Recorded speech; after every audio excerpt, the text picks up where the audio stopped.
বরিশাল, পটুয়াখালী অথবা কুমিল্লা এইসব জেলার পাত্ররা আমাদের আজকের এই পাত্রীর জন্য আবেদন করবেন না, কারণ পাত্রী জানিয়েছেন এইসব জেলার পাত্রদের সাথে তিনি বিয়ের বিষয়ে কথা বলতে ইচ্ছুক না। এবং আমাদের আজকের পাত্রী পেশায় ফ্যাশন ডিজাইনার।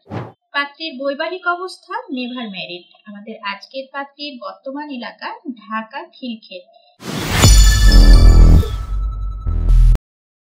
আসসালামু আলাইকুম, matrimonial.com.bd-র পক্ষ থেকে আমি মৌ চলে এসেছি নতুন একটি পাত্রীর সন্ধান নিয়ে। তো চলুন জেনে নিই আমাদের আজকের পাত্রীর সম্পর্কে। শুরুতেই জানিয়ে দিব আমাদের আজকের পাত্রীর আইডি নাম্বারটি। পাত্রীর আইডি নাম্বার হচ্ছে 194411। আমি আবারও বলে দিচ্ছি, পাত্রীর আইডি নাম্বারটি হচ্ছে 194411। পাত্রীর নাম ডালিয়া মির্জা। পাত্রীর বয়স 28 বছর। পাত্রীর উচ্চতা 5 ফিট 3 ইঞ্চি। পাত্রী ইসলাম ধর্মের এবং ধর্মীয় অনুশাসনগুলো মেনে চলেন। শিক্ষাগত যোগ্যতা গ্র্যাজুয়েট কমপ্লিট। এবং আমাদের আজকের পাত্রী পেশায় ফ্যাশন ডিজাইনার। পাত্রীর বৈবাহিক অবস্থা নেভার ম্যারিড। আমাদের আজকের পাত্রীর বর্তমান এলাকা ঢাকা খিলক্ষেত। পাত্রীর রক্তের গ্রুপ এ পজিটিভ। আমাদের আজকের পাত্রীর গায়ের রং ফর্সা। শখ ও আগ্রহের ক্ষেত্রে পাত্রী জানিয়েছেন তিনি ঘোরাঘুরি করতে পছন্দ করেন। এবার জেনে নিব পাত্রীর পরিবার সম্পর্কে। পাত্রীর 1 ভাই 2 বোন, সকলেই বিবাহিত। পাত্রীর স্থায়ী ঠিকানা ঢাকা এবং তিনি ঢাকাতেই পরিবারের সাথেই বসবাস করছেন। আমাদের আজকের এই পাত্রীর ছবি আপনারা স্ক্রিনে দেখতে পাচ্ছেন। পাত্রী মাশাআল্লাহ অনেক সুন্দর।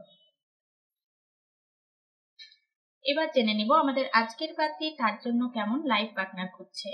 এই ক্ষেত্রে পাত্রী জানিয়েছেন ভালো মনের একজন মানুষ হতে হবে এবং ঢাকার মধ্যে হলে ভালো হয়। পাত্রের বয়স 30 থেকে 35-এর মধ্যে হতে হবে। পাত্রের উচ্চতা 5 ফিট 6 থেকে 6 ফিটের মধ্যে হতে হবে। পাত্রকে অবশ্যই ইসলাম ধর্মের হতে হবে এবং ধর্মীয় অনুশাসনগুলো মেনে চলতে হবে। পাত্রকে অবশ্যই নেভার ম্যারিড হতে হবে অথবা শর্ট ডিভোর্স হলেও চলবে।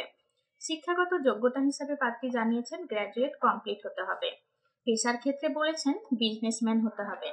যে কোনো গায়ের রঙের পাত্ররাই আমাদের আজকের এই পাত্রীর জন্য আবেদন করতে পারবেন।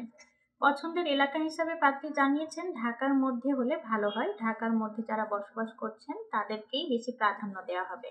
তবে হ্যাঁ, বরিশাল, পটুয়াখালী অথবা কুমিল্লা এইসব জেলার পাত্ররা আমাদের আজকের এই পাত্রীর জন্য আবেদন করবেন না, কারণ পাত্রী জানিয়েছেন এইসব জেলার পাত্রদের সাথে তিনি বিয়ের বিষয়ে কথা বলতে ইচ্ছুক না।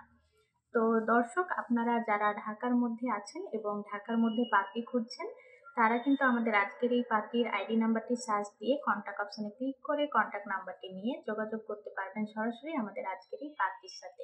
তো দেরি না করে এক্ষুনি যোগাযোগ করুন আমাদের এই পাত্রীর সাথে। তো এই পর্যন্ত ছিল আমাদের আজকের এই প্রতিবেদনটি। পরবর্তী প্রতিবেদন নিয়ে আমি আবারও হাজির হব আপনাদের সামনে। এই পর্যন্ত সুস্থ থাকবেন, ভালো থাকবেন। আসসালামু আলাইকুম।